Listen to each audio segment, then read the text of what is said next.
The Adventure of the Ham-Fisted Bun Vendor by David MacGowan. Narrated by Paul Phillips. Marjorie Bonbon had had an inauspicious start in life. Her mother had maintained a strong silence as to the identity of her father, but family whispers and gossip led Marjorie to conclude he had been a Yank soldier during the war. Her visions of an American father gave young Marjorie exotic airs and graces, badly needed during a childhood of the kind that, had she been possessed of creative ambitions or even functional literacy, would have served her well as subject fodder for "Life were grim in them days" bestsellers in her later years. She had enjoyed the feeling, insubstantial as it was, that she was in some ways better than the other girls at school, the ones that could actually read and count and form complete sentences. Alas, Marjorie's low level of scholastic ability, coupled with the constant feared presence of a swooping maternal hand ready to slap her on the back of the head for the slightest perceived intransigence, rendered cruelly obvious what even she ultimately, come school-leaving day, eventually recognised. Far from being better than the other girls, Marjorie Bonbon was a person on the lowest rung of the scrap heap. It was perhaps inevitable that she would find employment as a tea lady. She had at first applied for jobs as a cleaning woman, but when she began in this role on a trial basis, she quickly became confused. Her employers pointed to windows Marjorie had only just supposedly cleaned, asking why were there such huge and plentiful fingerprints, thumbprints, dust and other marks still plainly visible. Marjorie's response that the windows had to be cleaned because if they weren't clean, then how would they be able to see the marks in the first place, rather sealed her fate in the domestic hygiene industry. A lifetime, so it felt to her, of small tedious jobs followed. She was bemoaning her lot in life one night at the shepherd's knees over her third pint glass of gin when Banger Babs, the barmaid, wafted the local paper under her nose. "Here you go, Dax," piped Babs consolingly. "Says they're looking for charwomen at that new army base down the road. You can serve 'em their tea and chat up the squaddies at the same time. Beats scrubbing floors for a living, done it?" Marjorie, at first, was unmoved by the suggestion, but something about it chimed at the back of her head, possibly due to the military aspects of her still dim and largely unknown paternal heritage. She resolved to apply for the job the very next morning, and then asked Babs for another mother's ruin. One-eyed Jack McGinty had just entered the pub, and she knew she would need to be totally legless to tolerate the inevitable lewd suggestions and advances that the old soak's presence in her vicinity always threatened. To her vast surprise, 1 week later, she found herself reporting for work at her new job, refreshments facilitator, at the headquarters of the United Nations Intelligence Task Force. She knew it was some sort of army base. The nice lady at the interview explained as much, but it wasn't the sort of army base she'd been expecting. Not to say that there weren't lots of soldiers about the place, because there was, but they were, and this was the only word she could have for it, they were actually nice. Really very nice. Unexpectedly nice. Not very rough and tumble and making lewd remarks type people at all. And as she spent her days wheeling around her little trolley, Marjorie felt for the first real time in her life like she was not only getting to know all these odd people, but they were, well, accepting her. Her day would begin early at 7. After signing in, she would take off her huge duffel coat and slip on her cap and the pink plastic pinny with the unit insignia impressed upon it in a fetching shade of purple. She would fill up her hot water dispenser and make sure the "Danger, scaldingly hot" sticker was clearly applied to it. Then fill the racks of the trolley with bags of sugar, caffeine, packets of cigarettes and chocolate, all the good stuff that everyone knew was vital to the health and well-being of your average working person, plus sandwiches, the odd bruised-looking apple, and even when the delivery boy remembered, some Tunnocks caramel wafers and bars of Cowan's Highland toffee, saved for Mr. Campbell, that nice man in supplies. She would toot about from building to building across the vast space that was Unit HQ. Many of the staff she would meet on her rounds had regular routines, and so Marjorie's appearance rapidly became a well-timed and welcome appointment. First there was a metal shack called the Radar Building, and the woman in charge, "Fancy that," thought Marjorie with a tingle of pride. "Oh, woman," would pop out, whinge good-naturedly about asteroids on a suspiciously fixed flight pattern, whatever that was, then purchase 20 Richmond's king size and a thick black coffee before popping back inside. After that came the barracks, where the lovely Sergeant Benton would treat his lads to some bacon sarnies if they'd been particularly good in practice that morning. "Marjorie," he often cooed, "you've literally saved my bacon," which always made her laugh, as it was a clever joke based around the fact she had just served him food with bacon in. Sergeant Benton was ever so lovely, with a handsome face and a kind smile that often carried her away on a little daydream where he would invite her to the ballroom dancing classes he sometimes mentioned.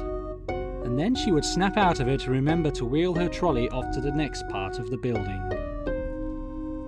The science department never looked very sciencey to Marjorie. There was usually a huge cloud of smoke coming from some whizzing, fizzing machinery, and a small slip of a girl with an eye-searingly bright and embarrassingly short miniskirt would dash in, dash out, buy some chocolate drops, 2 Cokes and a sherbet dip, dash back in, dash back out again to collect the fire extinguisher, and then dash back in for a 3rd time. Marjorie would tut slightly, but then the girl would pop her head back out, flash a wide grin and say, "Sorry, I forgot to say thanks, thanks," and then vanish. Even in the middle of perilous experiments going horribly wrong, the unit staff were polite at all times. But one of her regular customers gave Marjorie the biggest tingle of professional pride of all, for that was the Brigadier, aka the Top Charlie, aka Boss Man. She would usually find herself directing her trolley, by now considerably lighter due to 4/5 of the unit personnel already having divested it of most of its fags and sugary tea, towards whichever part of the huge sprawling complex had been designated the Brigadier's office that day. It was always changing, but every morning a helpful notice typed by Corporal Bell was pinned up to the unit notice board to inform staff of where to go that day if they needed to see the brig in person. Marjorie could only assume this was for some interesting and complicated security purpose. Wherever the location, she would reach his office shortly before lunchtime, knock once on his door, and after saying, "Come," in a clipped and terribly commanding slightly posh voice, she would wheel in her trolley and he would smile slightly, his handsome moustache twitching a little as he declaimed, "Ah, Miss Bonbon, come to tempt me with sugary delights, I see." At this point she would giggle like a schoolgirl, reveal the cream cake or jam donut she had specifically put aside for the brig's sweet tooth, pour him a hot drink, and then would be off, usually with her superior saying something along the lines of, "You know, my dear, units simply would be unable to function adequately without you." There was no reason Marjorie had to suppose that fateful day that things would go any differently. And yet, as soon as she got near to his office, she just knew something. She couldn't quite put her finger on it as to what was wrong. Terribly, horribly, seriously wrong. It might have been the fact that Corporal Bell appeared to be slumped forward on her desk fast asleep, the phone in her hand emitting a piercing, ringing tone. That was quite out of character, but Marjorie reasoned the woman may just have had a late night out and was still suffering from the after effects of one too many dram-brewies. Or it might have been the fact that the brig didn't answer with his customary order to enter when she rapped on the door. She was, however, beginning to suspect it was the fact that when she did enter, a little nervously by this point, The Brigadier himself was also slumped asleep on his desk. This just was not ordinary behaviour for the stalwart lads and lasses of Unit headquarters. For a few moments she hesitated, not knowing what to do. But then she remembered the faces of Miss Grant and Mr. Campbell, and especially her lovely Sergeant Benton. They swam before her, as if in a hallucinatory dream state, pleading with her, calling to her. Marjorie looked to the brig, to her tea trolley and back again, and then finally down to the insignia imprinted upon her own pinny-clad chest. Something within her rose, a fiery flame of passionate endeavour. She was not just an ordinary tea lady, she was the Unit tea lady. And by God, goodness and Queen Elizabeth II, she would get to the bottom of this mystery. Some time ago she had seen a film featuring Sherlock Holmes, the famous detective from olden days. He had often come across inert-seeming persons struck dumb or dead by some nefarious drug, and found valuable clues by examining the body. Marjorie copied this as best she could, pressing her ear to the Brigadier's face. Good, she realised. He was snoring quietly, so was clearly still alive. Emboldened by this, she sniffed the air. No weird or unusual smell could be detected. Any other clues? She searched about his desk, but nothing out of the ordinary presented itself. And then she noticed the brig was holding his telephone.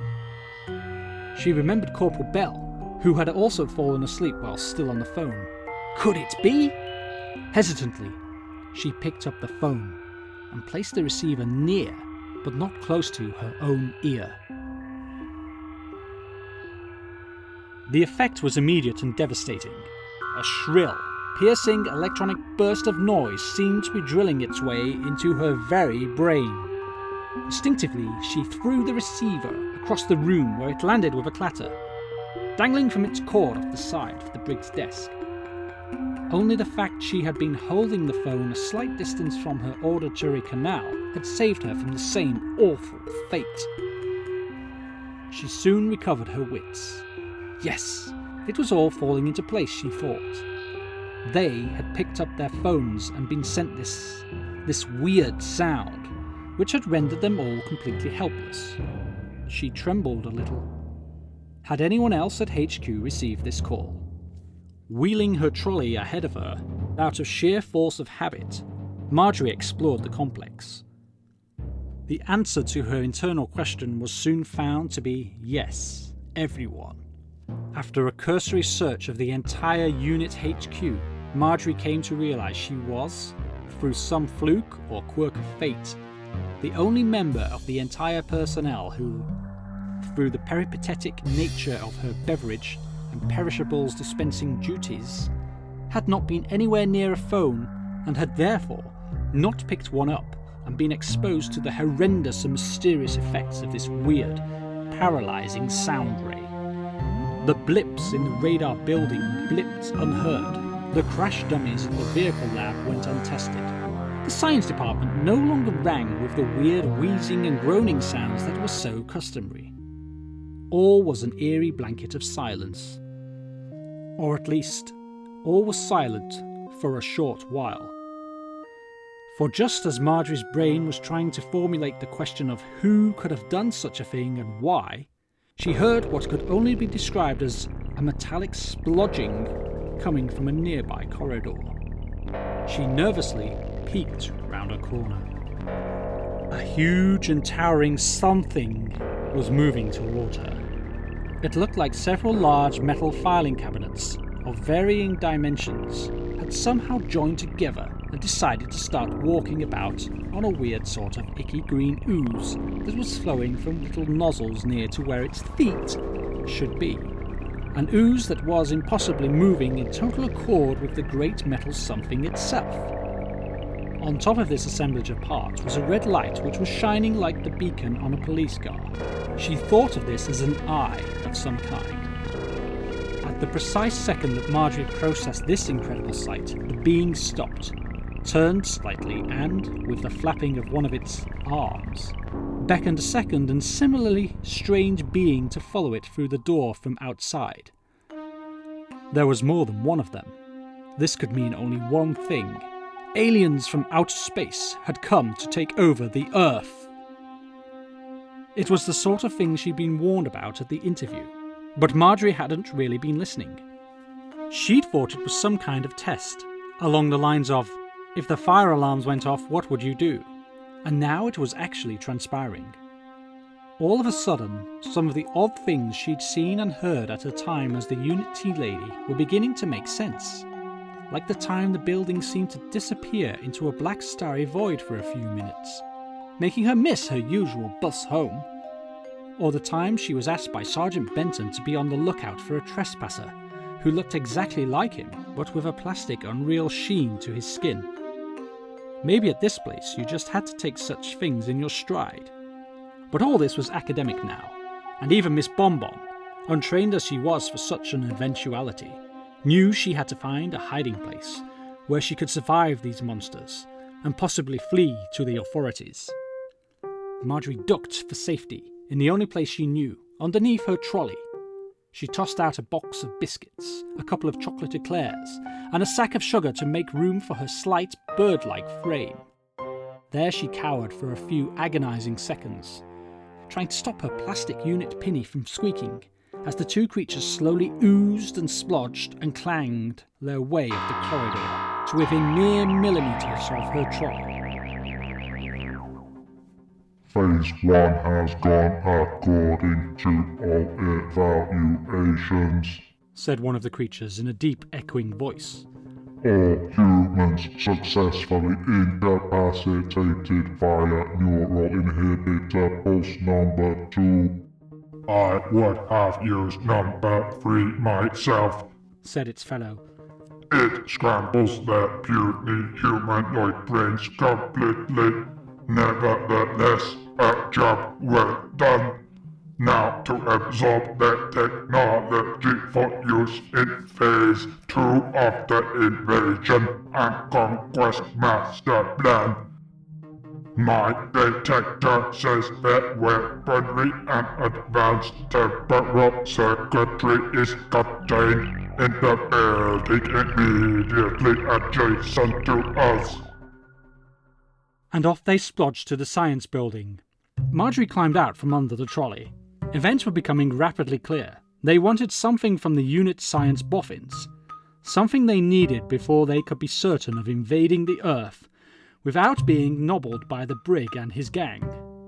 But that gang was out of action, thanks to their fiendish telephone brain scrambler thingy. And the only member of UNIT that was available to stop them was herself, Marjorie Bonbon. Refreshments facilitator, charwoman, bun vendor, tea lady. If she'd paused to analyse the situation, even she would have concluded she was by no means the most appropriate woman for the job. She was untrained, inexperienced, and totally out of her depth. But stirrings began to stir within her bosom, and as they stirred, she began to feel less shaken. UNIT had taken on this dreary, bored, borderline unemployable wretch and turned her into somebody who was part of a team. Someone who mattered. Someone who belonged. And she was jiggered if she was going to let some metal alien beasties conquer her friends and lay waste to the entire planet. She stood up to her full height and adjusted her pinny. "I won't let the side down, sir," she blurted out, despite herself glancing back to the Brigadier's office door. Before she was quite aware of what she was even doing, she was wheeling her tea trolley with an air of steely determination towards the science department. It would have been very hard for Marjorie to describe the feeling that was churning away in her guts and throbbing in her chest when she opened the door and entered. Fear and pride, and even a sense of embarrassment, all intermingled as she tried to focus on what was immediately in front of her. The sight of the two metal monsters opening up parts of themselves and, like blessed tea leaves, chucking various bits and bobs of equipment inside them and clanging the compartment shut, verbally ticking the things off a list as they did so. Molecular pulsator. Check. Steady state welder. Check. Amplified quantum phase initiator belt. Check. Jack. At this sight, something snapped, and all the other feelings gave way to anger. Just sheer anger at these thieving little nasties, taking what weren't rightfully theirs. And suddenly, she felt as capable and brilliant and as special as she used to imagine herself as being in those fantasizing long-ago days of childhood. Fists shaking, she shouted, "Hey, you cut that out, you! This instant!" The monsters stopped and turned towards her, red eyes flashing. What? I said you stop that! Those things ain't yours, they're U.N.I.T property, and I happens to know you can't take anything like that out of here without signing for them, so op it! Her legs were trembling a little by this point, but she was too irate to notice. One of the monsters turned to its fellow. It would appear second grade that your deployment of the neural inhibitables number 2 was in fact somewhat less than entirely satisfactory. The other one's red light changed shades slightly and flashed a bit pink. I am sorry, Alpha Grade. I do not know how this being could have escaped its power. I shall destroy it. Ooh, she seethed.